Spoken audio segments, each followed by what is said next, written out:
All right. Welcome to Lake Superior Interfaith Community Church.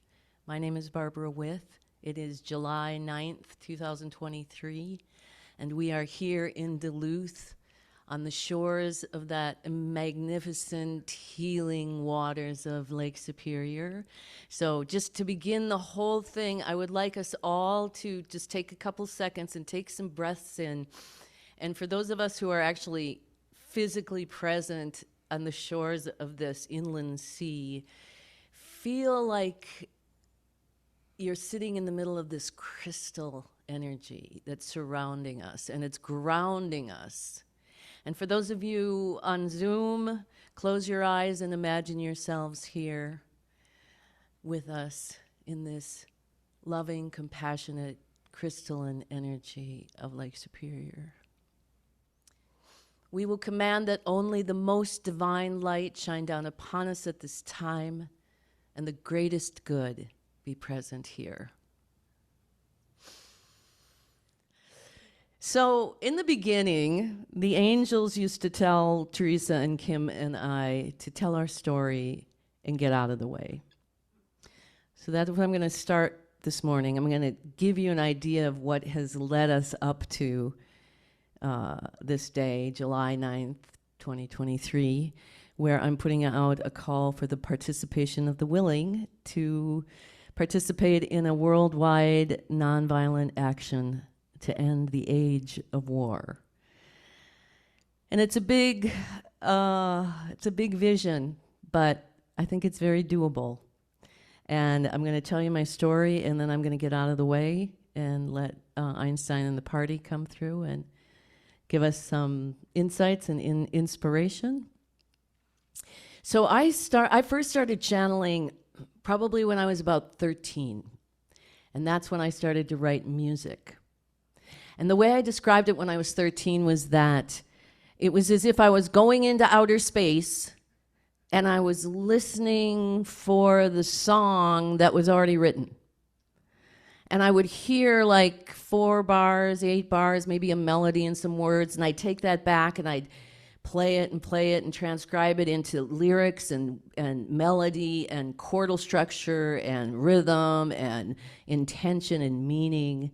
And then I'd play those 8 bars, and suddenly there'd be 12 bars. I'd play the 12 bars, and then so it was like somebody was squeezing this music out of some toothpaste tube, and I was just hearing it. And to me, that is channeling. And whether you're coming back with music or you're coming back with Einstein's messages, it's sort of that same process. So during high school, I started to get readings from a woman named Eunice McCoy. And I've often wondered if she's related to our Eunice, our Phyllis McCoy. I haven't investigated that further yet. But she, in those readings, talked about this life I was going to live, traveling the world with this sacred music, healing people. And I went to her for about 10 years, and I went right out on the road. By the time I was out of high school, I was doing that music. And what had started out as this beautiful dream of healing the world turned into a lot of rock and roll and bars and up till 5 and sleeping till 1 and sex, drugs, and rock and roll. And so the dream got a little tarnished. But it was no surprise in 1987 when I started to spontaneously automatic write. I was writing a letter, and I knew I knew what it was, clearly, I knew what it was, but I was still very surprised that I can do this. And so as I was questioning, like, okay, who are you? And they said, we are sound. And for someone who grew up writing music in that fashion, it made perfect sense to me that they were sound. Now, when Eunice channeled for me, she said she was a giant antenna. And she would pick up your higher power and speak it through to your human mind. She was out floating in outer space, she told me, and didn't remember a thing. But there were no angels, there were no dead people, there were no party, there were no Pleiadians, there were no aliens. There was nothing but this antenna.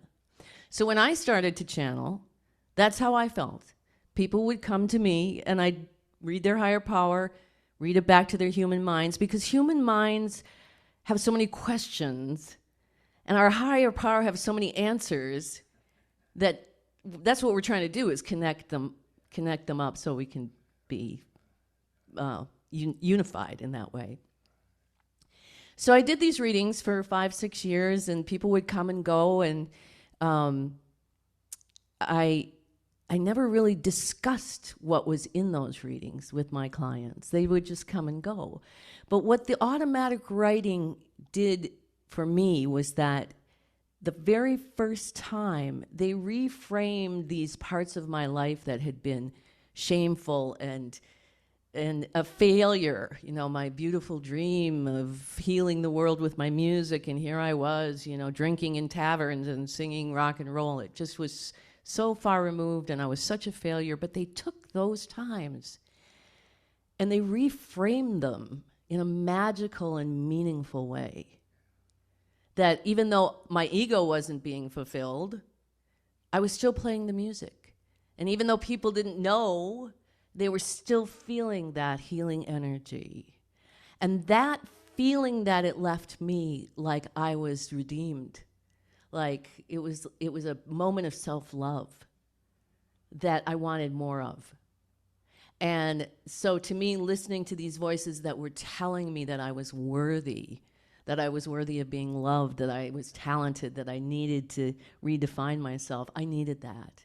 So I imagined that those people who were coming back for all those readings were getting the same kind of fulfillment in that way as I was, but I didn't think much of it. Until 1993, I thought, you know, I don't know, I want to do a group. What would they say, these voices, say in a group of people? Like Edgar Cayce or Jane Roberts, she channeled for groups. So I tried to organize a group with my clients, and nobody seemed very interested, so I forgot about the idea.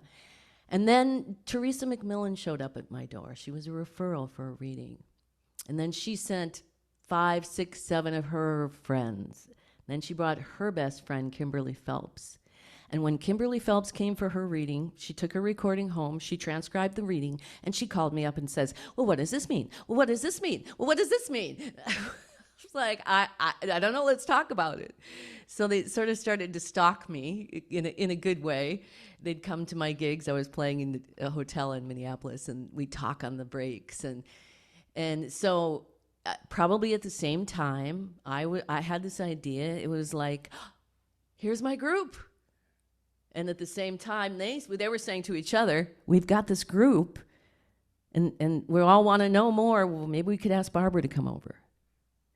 So that first group on December 14th, 1993, is the beginning of all of this that has come from there. And it's a very significant time and a start of this mission that's gone on my whole life.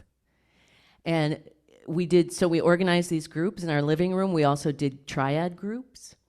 And the long and the short of it was, when they asked, who are you? The voices said, well, you can call us angels. Of which I was not very comfortable with. Because angels were, you know, Doreen Virtue and everything's beautiful, and these angels were not that. They were telling us about hard stuff. They were telling us about how to deal with conflict. So they told us, we are here to teach you world peace, one person at a time, starting with yourselves. And we have this revolutionary theory we want to test. And we can't do it because we don't have bodies. So you volunteered and you were chosen to do this. And we were watching each other every day get those little nuggets of miracles of self-love, changing our lives in just one step at a time, but quite significantly. Plus, we were watching each other. We were observing each other so we could see this grand experiment. And sure enough, with 3 women, eventually there's going to be conflict. And we took their lessons and we applied it, and miracles ensued. And so these first 9 months of all the transcripts of all our readings and all our diary entries and all of the progress and all of the fights, we published in our first book, Diaries of a Psychic Sorority. And when that book came out, we got ourselves a literary agent, and we started shopping the rights to that book. And a tabloid from London called her one day to ask for an interview with Princess Diana from beyond the grave on the 1-year anniversary of her passing. And I was frankly kind of flummoxed because, first of all, that's not what I did. The dead people came to me. I was learning I could speak with people who had passed on. Teresa's mother had come. I learned I could get in touch with people with Alzheimer's and talk to their daughter. This young man with autism who's never spoken. I talked to her. So I clearly had this unusual gift. But okay, let's just see what happens. That's the kind of person I am. And I channeled the questions, I channeled the answers, and I printed it all off. And when I read it, I wept. I just wept. This was Princess Diana, and all the intense details about her relationship with Dodi and her children and what really happened that night. But what was most profound was her message to all of those millions of people who loved her and missed her. She said, find peace. Make peace. We are all stars in heaven, was her message. And I was so touched by that. Now, the tabloid flew me out to London and spent 5 hours with me, asking me all kinds of questions. And in the end, they didn't want it, I think because there wasn't any dirt about Camilla and Charles, right? It was all about peacemaking. So my agent and I sat down and said, well, what other dead people might want to talk? So I made this long list, right? Elvis, and I'd go in my head, I'd imagine asking him. He's like, no, I got in too much trouble. And, Gandhi, no, I've said it all in life. And Mother Teresa was tired. And so the next interview was Nicole Brown Simpson. And that was such an eye-opening, profound interview as well. And by the time we got to John Kennedy, he said, we'll tell you who's coming up next. We've been working on this book for a while. And by the time we got to Albert Einstein, I just knew he was sound. He was in that music. He was in that, my channeling, my vocal channeling. And so all of those interviews, which, by the way, I did not know very much about these people. I knew who Albert Einstein was. I loved E=mc². I didn't know much about Freud. I didn't know much about Anwar Sadat, but I learned through these interviews.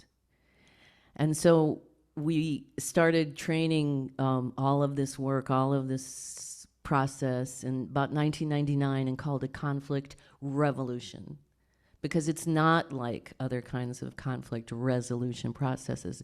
It revolves your focus back around to the self, taking clues from what's going on out here, but coming back here. And so in 2001, I published Party of 12, the Afterlife interviews. That was in June. And in September, 9/11, and the towers fell. And everything kind of changed in the world of peace. But here was this book with all these 12 famous dead people working for peace from the afterlife. It was pertinent. So I decided at one point that I was going to do a special tribute to Albert Einstein. And I channeled 6 or 7 groups. I took those transcripts and I spent the whole winter that year editing with Einstein sitting right here. And it was 1904. It was the year before his miracle year, where he had all these 5 incredible theories that changed the way we forever saw the world. And this was the 100-year anniversary of 2005, of his 1905 miracle year. And he would sit there and he'd say things like, Google black holes. Okay, so I'd Google black holes and he'd say, take these terms, lens, source, and observer. Put them over here on our maps. So it was this kind of painstaking process of the beginning of Einstein articulating his unified field theory from Afterlife, something he never could do while he was living. And this process also was totally mind-blowing to me, what I was learning about how matter is manifest, and he had these maps of human consciousness. And what he was doing, besides bringing forth the unified field theory and this new way of understanding our inner world, he was scientifically proving what the angels taught us in the beginning. Because what they taught us were about human relationships. They taught us about how to love ourselves and how to take responsibility for ourselves and be committed to mystery. But this was the scientific proof that he was offering up of why this worked so well. That if we change our inner world, the external world manifests, naturally changes. If we find peace within ourselves, scientifically, we have a pronounced effect upon how matter manifests around us. And we'd been finding that out when we did conflict resolution. We would identify our trigger, bring it in, find that place where we were perpetuating that stuff, clear it up here, and suddenly there'd be either the person would rise to the occasion, the person would disappear, the situation would shift in some dramatic way that we couldn't have gone at it at the same level that we were creating it. It seemed to, on smaller levels, really work that way. So here he was proving why we can end the age of war if we start inside ourselves. It will naturally manifest. So the most profound thing from those sessions was his scientific definition of compassion. And compassion with a capital C, with the root of compass. So in this, compassion is the intelligence that uses the four fundamental forces to impel the creation of the physical world one step at a time. Compassion is the fifth fundamental force of the universe. And if you don't know science, there's four fundamental forces in real science: electromagnetics, gravity, strong nuclear force, weak nuclear force. They make up apparently all the physical matter that we have. Well, compassion is the intelligence that impels the creation of the physical world one step at a time using those four fundamental forces. I'd never heard such a thing. And he goes on to explain more, which I'm imagining we'll get into in the channel, about how that works, what that actually means when compassion is impelling the creation of matter. But this book, Imagining Einstein, Essays on M-Theory, World Peace, and the Science of Compassion, led me all over the world. I got invitations from all around the world to come and teach and train conflict resolution and present these unified fields. So I did for many years and had the opportunity to get people's input and feedback, and it was always so miraculous, so very miraculous. So my last tribute to Einstein is the sort of the complete unified field theory, Einstein et al., Manifestation, Conflict Revolution, and the New Operating System. And that is the complete with illustrations of his theories and my tribute to him, and then also for conflict resolution. And it goes through how to do it, but also then why it works. Why, when you do it this way, we can naturally manifest peace in our environment around us. So when Einstein was alive in 1931, there was a committee of the League of Nations called the International Committee on Intellectual Cooperation. Intellectual cooperation.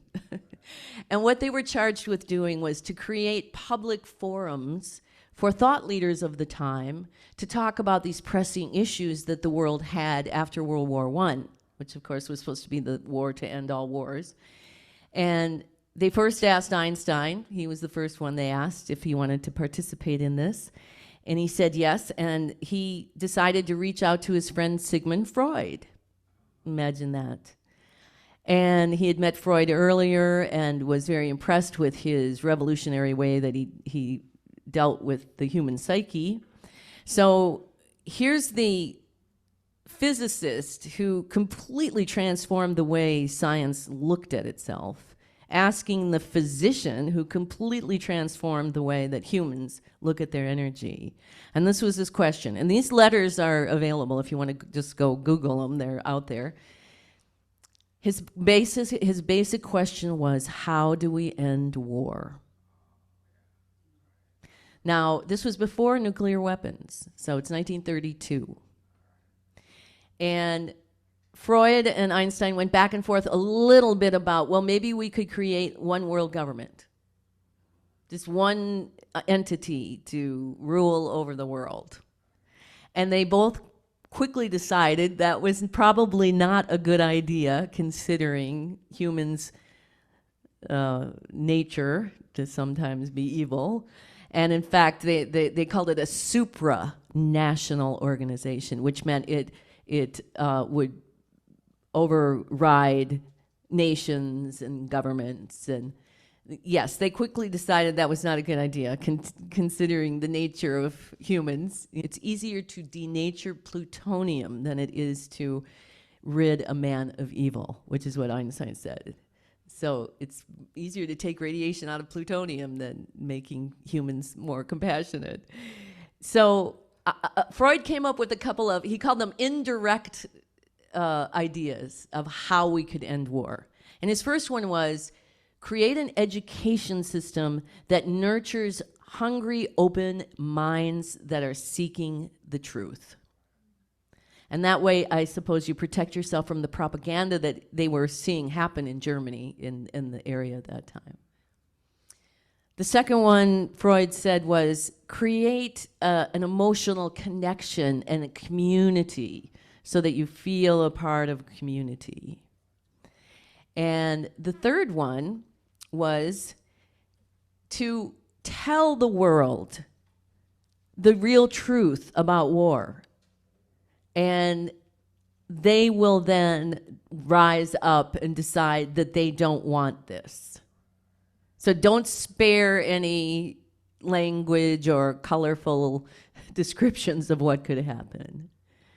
And so interestingly enough, in the Russell Einstein manifesto, Einstein's last statement to the world that was read after he died in July 9th, 1955, they do all of that in that manifesto, where they appeal to people to understand that we are a family of human beings. There is no separation between us. There is no category or nationality or club or place or group that means anything other than that we're all humans. And we desire to live on. We don't want to die and annihilate ourselves. And then he does go on to describe the horrible results that a nuclear war would create. And you know, you think that if you bomb Moscow, yeah, a bunch of people will die, much like they did in Hiroshima, but we'll be okay because we're over on the other side of the world. No. Those people who die instantly, they'll be the lucky ones, because the rest of the world will be slowly poisoned to death, and you'll have to watch your children and your grandchildren die an agonizing death. And then they pleaded with world leaders to find peaceful ways to resolve conflict, because there will be no one left after a war with nuclear weapons, weapons of mass destruction. This was 1955. Physicist or psychic, you would have thought he was here right now, wouldn't you?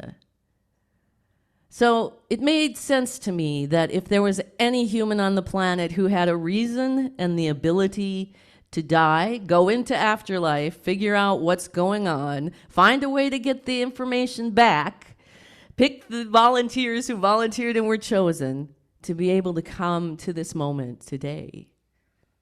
And all the work that we've done with being an antenna and angels and Einstein and the party brings us to this place where I believe so firmly in this mission that I'm going to be offering on our website, synergyalliance.llc, some master classes in conflict resolution that will be free and open to everyone. I'll set them up a little later on in the summer and going into the fall to give my gift to the world. This is not, to me, about selling you workshops. It's about getting everybody inspired to want to be that change, to know that we can make a difference in this way, and to what did they say at the end of one of the master sessions in the first 6 sessions? Inspiration. What will it take? What will it take to get you to do this, to stand up and be a change in this way and take this kind of self-scrutiny and responsibility? It's tough work. I can tell you from firsthand experience, it's the hardest work I've ever done, but it's also the most miraculous and the most beneficial, and has saved my life and changed my life and brought me here today.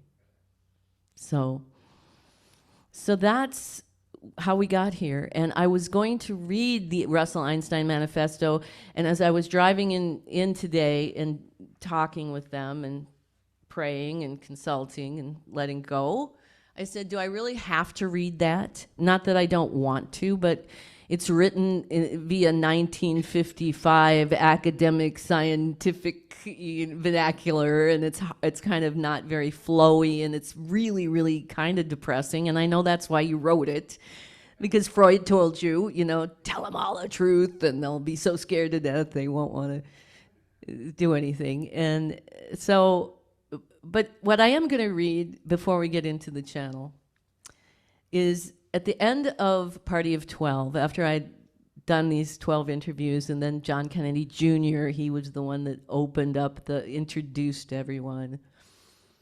They did what was called the Manifesto of the Destiny of World Peace. And in 1998, I had no idea what the Russell Einstein Manifesto was, or that manifestos were a way that scientists often announced things back then in the day, in the 20s and 30s and 40s, because there was no internet, there wasn't, massive television. They did these manifestos. So I thought it was very interesting. I thought, oh, that's interesting. Manifesto of the Destiny of World Peace. And they ask the reader to sign and commit to becoming the part of the destiny of world peace. So we, the Party of 12, as introduced by John F. Kennedy Jr. and scribed by Barbara With, acknowledge that our infinite spirit has been gifted with the creative life force of both humanity and divinity.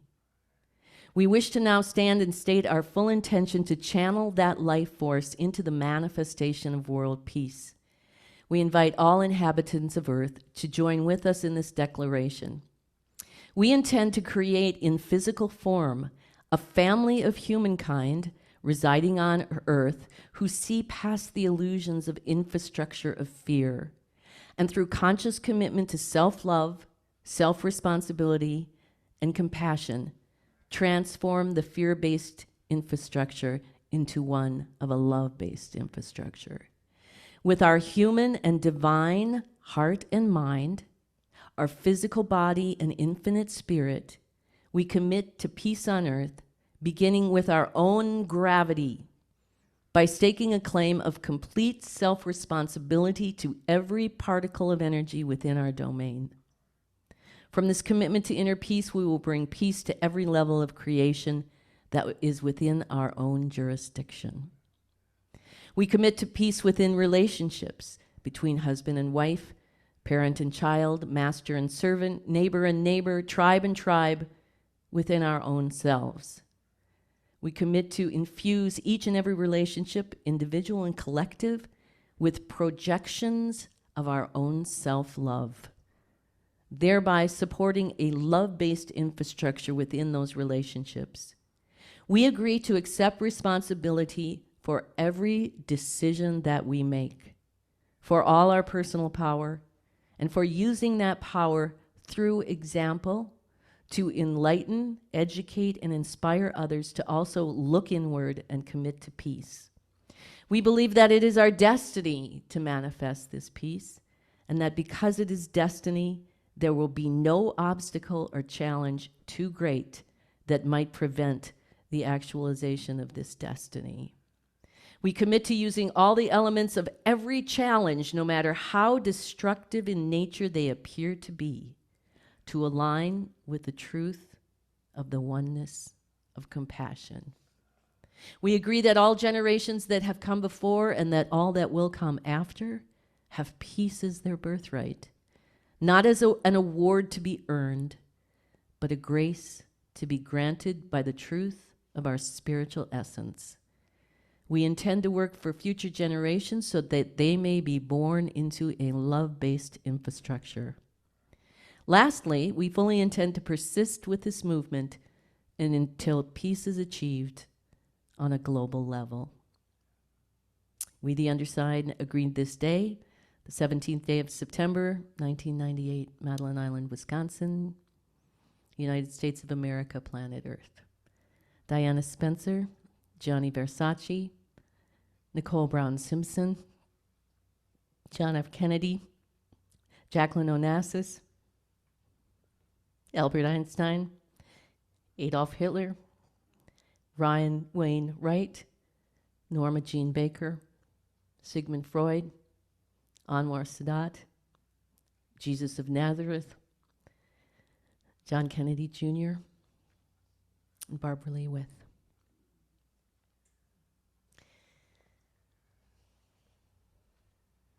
So, with that, let's prepare to invite in the party and see what more they can tell us.